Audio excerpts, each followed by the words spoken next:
کل جماعتی حریت کانفرنس کے غیر قانونی طور پر نظر بند سینئر رہنما شبیر احمد شاہ نے بھارت کے دارالحکومت نئی دلی میں سربراہ اجلاس میں شرکت کے لیے آنے والے گروپ 20 کے رکن ممالک پر زور دیا ہے کہ وہ بھارت کی طرف سے کشمیریوں کو ان کا وہ حق خود ارادے دینے سے مسلسل انکار کا نوٹس لیں جسے اقوام متحدہ کی سلامتی کونسل نے اپنی متعدد قراردادوں میں تسلیم کر رکھا ہے۔ نئی دلی کی تہاڑ جیل سے ایک پیغام میں شبیر احمد شاہ نے کہا ہے کہ بھارت کشمیریوں کی تحریک آزادی کو دبانے کے لیے مقبوضہ علاقے میں بدترین ریاستی دہشت گردی جاری رکھے ہوئے ہے۔ انہوں نے واضح کیا ہے کہ عالمی برادری کی اس خاموشی سے مقبوضہ علاقے میں مظالم جاری رکھنے کے لیے بھارت کی حوصلہ افزائی ہوتی ہے۔ حریت رہنما نے کہا ہے کہ اجلاس میں شرکت کرنے والے G20 ممالک کے سربراہان کو مودی حکومت سے فوجی طاقت کے استعمال کی پالیسی کو ترک کرنے اور تنازع کشمیر کو اقوام متحدہ کی متعلقہ قراردادوں اور کشمیری عوام کی خواہشات کے مطابق حل کرنے کا مطالبہ کرنا چاہیے۔ 2 روزہ G20 سربراہ اجلاس کل سے نئی دلی میں شروع ہو رہا ہے۔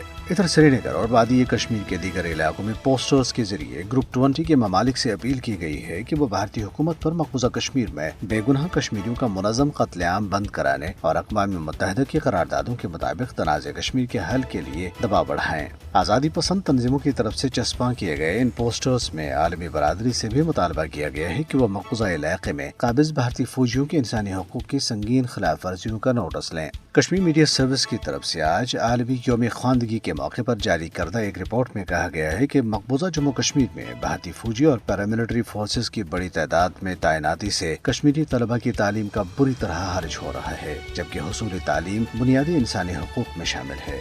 رپورٹ میں کہا گیا ہے کہ روزانہ کی بنیاد پر بھارتی فوجیوں کے ہاتھوں پرتشدد کارروائیوں کے دوران اپنے عزیزوں کے قتل کا مشاہدہ کرنے والے کشمیری طلبہ اپنی تعلیم پر توجہ مرکوز کرنے سے قاصر ہیں۔ رپورٹ میں مزید کہا گیا ہے کہ 5 اگست 2019 کو مودی حکومت کی طرف سے مقبوضہ علاقے کی خصوصی حیثیت کی منسوخی کے بعد مقبوضہ علاقے کی صورتحال مزید ابتر ہو چکی ہے۔ بھارتی حکومت کی طرف سے فلاح عام ٹرسٹ کے زیر انتظام پورے مقبوضہ علاقے میں چلائے جانے والے سینکڑوں اسکولز پر پابندی کے بعد ہزاروں کشمیری طلبہ معیاری تعلیم سے محروم ہو چکے ہیں۔ دریاسنا کل جماعتی حریت کانفرنس آزاد جموں کشمیر شاخ کے زیر اہتمام آج اسلام آباد میں منعقد ایک تعزیتی ریفرنس میں مقررین نے معروف دانشور، تحریک آزادی کشمیر کے ممتاز رہنما اور کشمیر میڈیا سروس کے سابق ایگزیکٹو ڈائریکٹر شیخ تجمل الاسلام کو کشمیر کاز کے لیے ان کی گراں قدر خدمات پر شاندار خراج عقیدت پیش کیا گیا۔ ریفرنس کی صدارت شاخ کے کنوینر محمود احمد ساگر نے کی۔ شیخ تجمل الاسلام 5 ستمبر 2021 کو اسلام آباد میں انتقال کر گئے تھے۔ بی جے پی کے رہنما راجہ سنگھ نے ایک بار پھر